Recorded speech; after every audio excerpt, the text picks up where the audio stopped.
The Honda I'm going to keep, so I'll have a backup lawnmower. So 2 lawnmowers, 2 whippersnippers.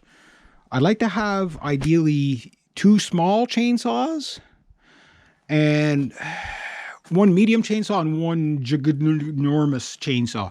So what I'm thinking, I won't tell you what but if I have to live with 1 new saw this year, poor me, eh? Poor me, I have to get a new saw this year. I have to. I know, poor me. But depending on what it costs to fix these up, like if it's $500 to fix both of them up, I might fix up Ninja Shark first because it's the more usable saw. Like the 270 is a little bit heavier, so for the little extra power you're getting out of it, and trust me, it's noticeable power, but for the little extra you're getting out of it, go with the lighter saw. Always go with the lightest saw you can get away with. I know the guys, they like those big, heavy, fast saws, but at the end of the day, you don't really save any time. You know what I mean? Like, it's like a saw that can cut really fast doesn't really save you time in the bush because, you know, you fall a tree down, maybe lightning speed, but you still got arse around, stepping around branches and shit like that, which slows you down. So a saw that cuts a millisecond slower doesn't save you or lose you any time because all the other arson around, at the end of the day, you cut the same amount. You know, like if you got a guy in the bush with a 500i and another guy with a 372, Husky 372 in the bush, and they're both, you know, just falling trees all day, who falls more? You know what I mean? It's not going to be up to the saw. It's going to be up to, you know, if you're falling on a slope, it's going to take you a little bit longer to deal with that. If you're falling, there's nothing to hit, no problem. If you got to, you know, it's tight bush and you got to, like if you got to fall, say that, I don't know if you guys can tell. Okay, you see that big pine right ahead of me? Okay, let's say I have to follow it that way. Well, look at all the shit I got to clear out just to follow that tree. You know what I mean? You know, so that takes you time too. Now, if you got 2 guys, what I do is have one guy with the small saw, cut all the little shit to fall, like, and there's guys that do that. Like, you got 3 guys in the bush. You got one guy making, okay, you're going to fall this tree, this tree, this tree, this tree. Okay, I'm going to clear you the path. You guys start on that tree. And then it goes that. So you got one guy just falling trees. Other guy just sawing up. The other guy just clearing past the fall. You know what I mean? Like, it's like, I don't do a lot of bush work. I kind of try to stay away from the bush work, but I do like yard work, and yard work sometimes includes stuff like this. Like, God help us the day that this thing dies because it's leaning towards the house. But I will be doing some pretty incredible high wire axe cutting this sucker down. What I'll probably do is like take it down by chunks. You know, that doesn't really matter for me because, you know, it's like, it's our profit, you know, like, I'll climb it with a ladder. We got that ladder there. That'd get me up. I could follow all the, you know, the branches and then just work my way down. You know, like, it takes me 3 weeks to cut the thing down. Who cares? You know what I mean? But that's hopefully not for another 10, 15, 20 years. Maybe I'll be lucky. I'll be dead by that time, not have to deal with it. But, you know, and if it does come down in a storm, hopefully it goes that way. Because I was right there. When I was a kid, I could put my hands around these 2 things when I was a kid. It's hard to believe. Wow. But anyway, yeah, so that's my saw situation. The brush hog situation, I'm going to deal with that maybe tomorrow.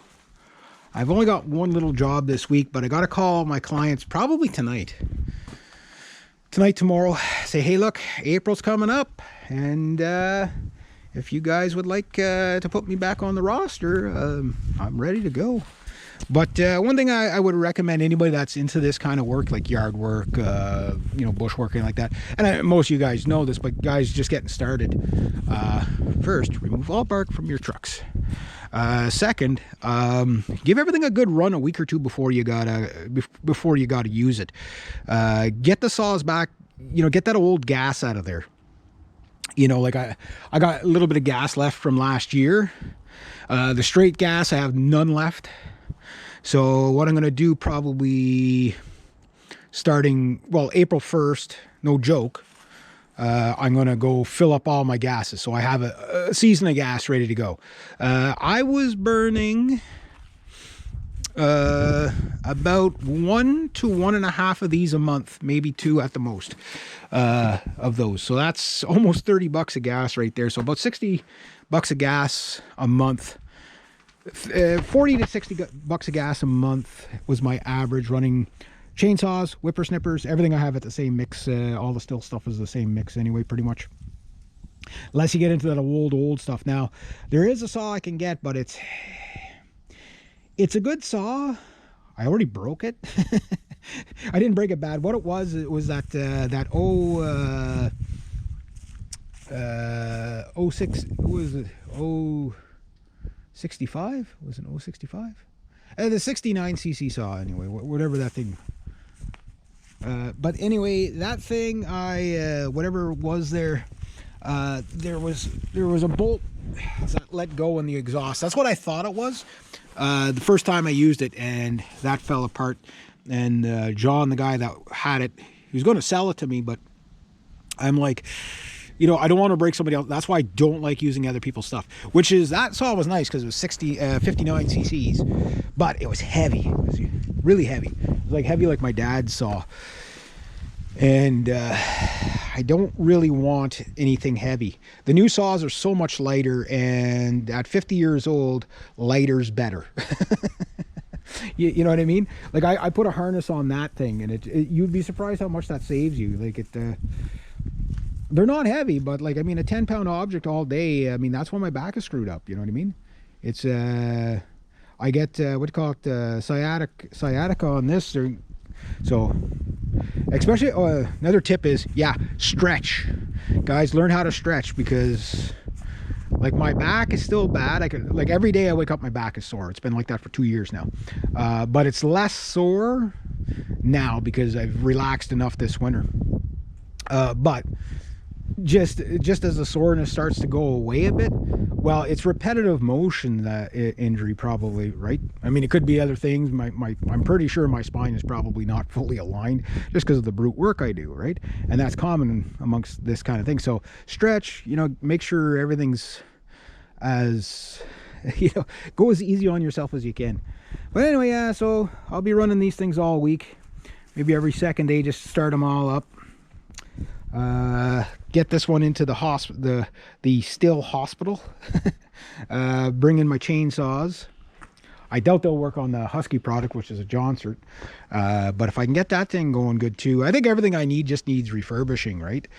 Because there's probably, like, if the compression is still good on this one, you know, it might be worth rebuilding, because it will pay itself off so quickly. Like, I've already got work for these saws that I can't do with the little saws, right? So yeah, so I'd start off new chain, probably new carb, all new hoses, new plug, just cause, new muffler, just cause, and see what that rebuild kit is. So if that rebuild kit's not too bad, then maybe I just go ahead and do that till I can afford the new saw. Or if I can sell these guys, I was gonna, you know, I'll take them into the Stihl shop, see what they need, and then see if somebody wants to spend the money on them to, and a new filter, you know. So you make it basically essentially refurbish everything.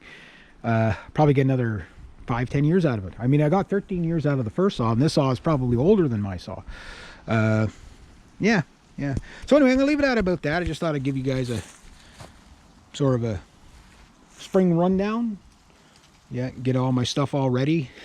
There you go. Silver pellets ready to go to become a work truck.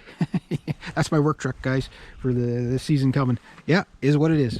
All right, there you go. Have a great day.